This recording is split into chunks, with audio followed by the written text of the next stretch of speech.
So, to my surprise, T Swift and Justin Bieber aren't actually the two highest paid musicians. And, I don't know, I just like, especially Taylor Swift, because every other song I hear on the radio is Taylor Swift. I could have sworn she'd just be blowing everyone else out of the water, but, she's actually not even in the top 5 of the highest paid musicians of the year 2014. So this is all of last year is where these numbers come from. So actually, in first place is Dr. Dre. He made over $600 million last year, 620 to be exact. And it says he got a majority of that money from Apple's $3 billion purchase of Beats, and it gave him the single biggest payday of any musician in history when Apple bought Beats, the product that he's is sponsored by or whatever. So yeah, he made $600 million in 1 year, which makes him the #1 highest earning musician of last year. Number 2 is actually Beyonce, and she earned $115 million last year. So that's a huge jump. $600 million Dr. Dre, $115 million Beyonce in second place. And it said it was her most lucrative year, came courtesy of her Miss Carter Show World Tour. So it said majority of her money was made on her world tour. And third place is let it load, the Eagles. Now this is someone I don't ever listen to.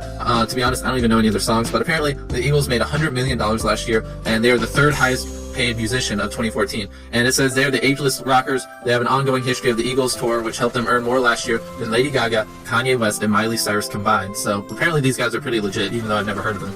And in fourth place is Bon Jovi. He earned $82 million last year, and it said the reason he earned this much is because the tail end of their Because We Can tour, which grossed $250 million, pushed the New Jersey natives into the top 5. So apparently they had a tour which grossed over $250 million. That's a lot of money for just a single band to earn by themselves. $250 million, you know, for singing music. That's pretty cool.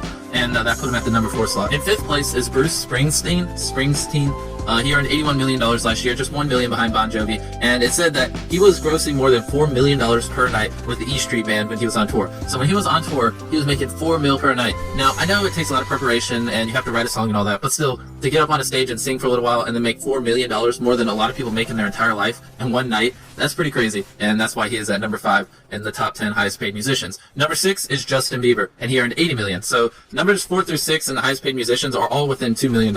And, yeah, his description on the website is pretty much money, problems, behavior, yada yada. We all heard about all the stuff he did last year. To me, he did it all just for, you know, attention and things like that, but I won't go into it. But Justin Bieber last year came in 6th place and earned $80 million. In 7th place is One Direction, and I really haven't heard them in forever, but somehow they managed to make $75 million last year. I thought they died off, but apparently they are still a thing. It says the boy band's earnings soared to a new heights thanks to lucrative live dates, Pepsi commercials, and other #1 albums, Midnight Memory. So apparently they did some commercials with Pepsi.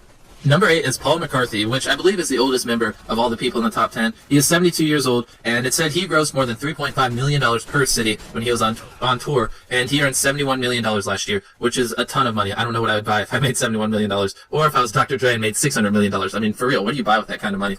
But at number 9 is Calvin Harris, and it said he was he was the top paid DJ in history, and he was scoring 6 figures per night, and he produced hits for Rihanna and yada yada yada. He made $66 million last year, which is why he is number 9 and the highest paid musicians of 2014. And finally, number 10 is Toby Keith. He made $65 million last year, and it said he is a money machine. He recorded record labels. He started a restaurant chain. He did many other things to earn his $65 million. So he did other things besides music, but $65 million is a lot of money. And those are the 10 highest paid musicians of 2014. Let me know what you think. And I kind of see now why everyone wants to, you know, become a singer and, you know, play in bands and things like that when they're younger, because, I mean, for real, if you actually do get famous, you make a ton of money off of it. But that's pretty much everything. Let me know what you think.